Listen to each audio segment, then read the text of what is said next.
दोस्तों आज मैं आपसे सेंट्रल अफ्रीका के एक बेहद ही शानदार और बेहद ही बड़े देश democratic Republic of the Congo के बारे में बात करूंगा, जिसको बहुत सारे लोग डीआर कॉन्गो, डीआरसी और द कॉन्गो के नाम से जानते और पहचानते हैं। यहाँ की दोस्तों कैपिटल सिटी और सबसे बड़ी सिटी है किंशासा।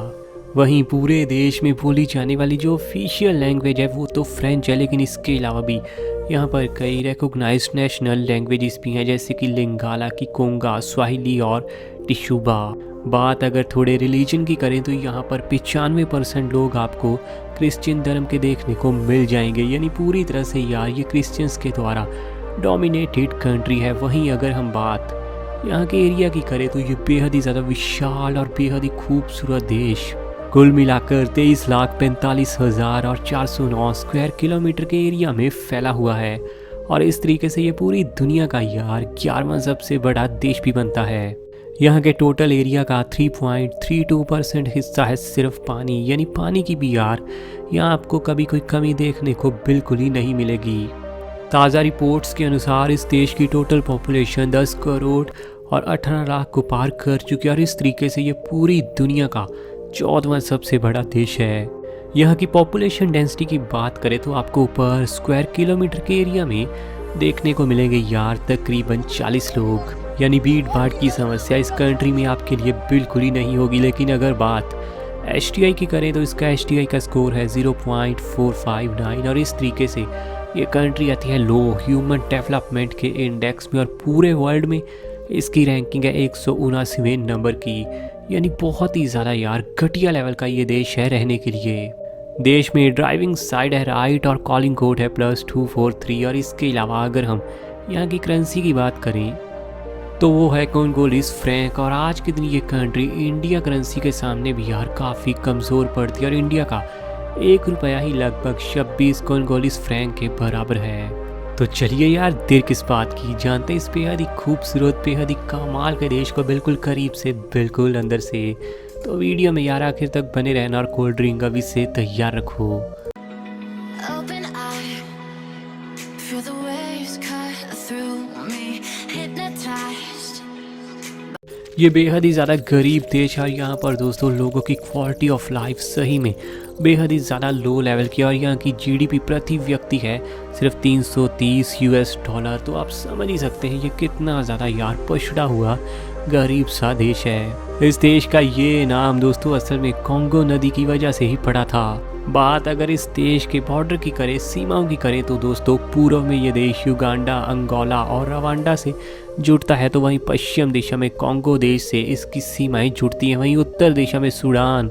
वैसे ऐसा नहीं है कि इस देश को कुदरत ने कुछ कमाल की चीज़ें नहीं बख्शी। यहाँ पर दोस्तों पेट्रोलियम काफ़ी ज़्यादा भारी मात्रा में देखने को मिलेगा, लेकिन करप्ट गवर्नमेंट के चलते ये देश पूरी तरह यार गरीबी में ही डूब चुका है। बेचारे लोग यहाँ पर काफ़ी ज़्यादा बुरी ज़िंदगी जीने के लिए मजबूर, और यहाँ के बहुत सारे लोगों ने तो आज तक कभी इंटरनेट चलाया नहीं है। वहीं अगर हम democratic Republic of the Congo की लिटरेसी रेट की बात करें तो वो है यार सिर्फ 77%।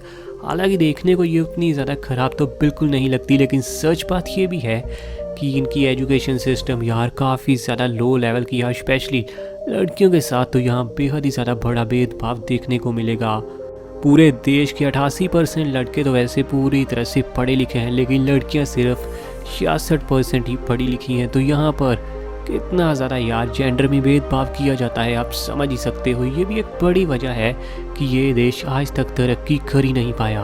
आगे बढ़ते हुए अगर हम अनएम्प्लॉयमेंट रेटिंग की बात करें तो यहाँ पर आपको 18% लोग पूरी तरह से बेरोज़गार नज़र आएंगे, और आप सोच रहे होंगे कि यहाँ बाकी के लोगों को तो अच्छी तरह से काम मिलता है, लेकिन दोस्तों आप बिल्कुल गलत हैं, क्योंकि बाकी के ज़्यादातर लोग भी यहाँ पर बेहद ही छोटे मजदूरों वाले काम करके बेहद ही थोड़े पैसे कमा पाते हैं, और इस तरीके से पूरे देश की पॉवर्टी रेटिंग यार हो जाती है 72%, जिसके चलते ये पूरी दुनिया में one of the most poorest country मानी गई है। और यहाँ पर आपको हर 100 लोगों के पीछे 72 लोग तो ऐसे देखने को मिल जाएंगे जो पूरे दिन में $1.5 से भी कम कमाते हैं, यानी 100 रुपये से भी इन लोगों की कमाई कम होती है। तो ये देश भला तरक्की यार कैसे करेगा। अगर इस बेहद ही पछड़े हुए देश की नॉमिनल GDP की बात करें तो वैसे वो $48 बिलियन को क्रॉस कर चुके हैं, और इस तरीके से इस कंट्री का रैंक पूरी दुनिया में आता है 85 नंबर पर और वहीं इनकी जीडीपी ग्रोथ रेट है 3.7%। यहाँ की 33% जीडीपी सर्विसेज, 21% जीडीपी इंडस्ट्रीज और लगभग 46% जीडीपी एग्रीकल्चर के काम से आती है। हालांकि कहने को तो यार ये देश काफ़ी ज़्यादा गरीब है, लेकिन इसके बाद भी आपको यहाँ कई बड़ी बड़ी इंडस्ट्रीज़ देखने को मिलेंगी, जैसे कि mining industry, diamond industry, mineral processing, consumer products, textiles, plastic, footwear, cigarettes, processed food, beverages और मेटल प्रोडक्ट की यार इंडस्ट्रीज़ यहाँ पर काफ़ी लंबे समय से फल फूल रही हैं। वहीं बात अगर एक्सपोर्ट की करें तो ये देश हर साल तकरीबन 9 बिलियन यूएस डॉलर का सामान एक्सपोर्ट करता है, जिसमें इसके मेन पार्टनर्स हैं चाइना, जाम्बिया, बेल्जियम और यूनाइटेड किंगडम। और एक्सपोर्ट के माल में हमेशा ये gold, diamonds, copper, cobalt, cotton, jeans और क्रूड ऑयल को काफ़ी ज़्यादा भारी भरकम मात्रा में बेचता है। वहीं ये देश हर साल तकरीबन 8.5 बिलियन यूएस डॉलर का सामान अपने देश में इंपोर्ट करवाता है। और इंपोर्ट में इसके मेन पार्टनर्स हैं south Africa, China, Belgium, Zambia, Zimbabwe, Kenya, France और टर्की। अक्सर इंपोर्ट में ये देश मशीनरी, ट्रांसपोर्ट इक्विपमेंट और फ्यूल को काफ़ी ज़्यादा भारी भरकम मात्रा में लेता है। कुदरत ने वैसे अपनी तरफ से पूरी कोशिश की कि इसको ना पूरा अमीर देश बनाया जाए। यहाँ डायमंड भी आपको बहुत भारी भरकम मात्रा में मिलेंगे और ऐसे ही कई बड़े बड़े खनिज पदार्थ दोस्तों इस देश में भारी मात्रा में मौजूद है। लेकिन क्या करें, यहाँ की गवर्नमेंट इतनी ज़्यादा करप्ट है कि देश बेचारा कभी आगे बढ़ ही नहीं पाया। और आज के दिन पूरे देश में जितने भी बच्चे 5 से 14 साल के बीच की उम्र के हैं, उनमें से लगभग 92% बच्चे आपको काम करते हुए नजर आएंगे। और एजुकेशन को तो यार यहाँ पर इतनी ज़्यादा इम्पोर्टेंस दी ही नहीं जाती और ऐसा आगे भी रहने ही वाला है, क्योंकि अगर लोग एजुकेटेड नहीं होंगे तो देश आगे नहीं बढ़ सकता। यहाँ के लोगों की एवरेज डेली इनकम है दोस्तों सिर्फ 75 रुपये। कितनी ज़्यादा कम कमाई है आप समझ सकते हो। इनकी गरीबी की एक बहुत बड़ी वजह करप्शन तो है ही, लेकिन साथ ही इनकी आपसी झड़प भी यार देश को आगे बढ़ने नहीं देती। 1977 के साल में यहाँ पर सेकंड सिविल वॉर शुरू हुई। हालांकि इसको ख़त्म होने में कुछ ज़्यादा ही लंबा समय लगा और ये सिविल वॉर ख़त्म हुई 2003 के साल में, यानी 26 साल बाद। लेकिन इसके ख़त्म होने के बाद भी ना ये देश कभी तरक्की में यार आगे बढ़ ही नहीं पाया। और सिविल वॉर ख़त्म होने के बाद भी यहाँ पर लगभग 60 लाख लोग यार गरीबी के चलते ही मारे गए। इतना ज़्यादा खतरनाक काम आपको दुनिया के बेहद ही कम देशों में आज के दिन देखने को मिलेगा।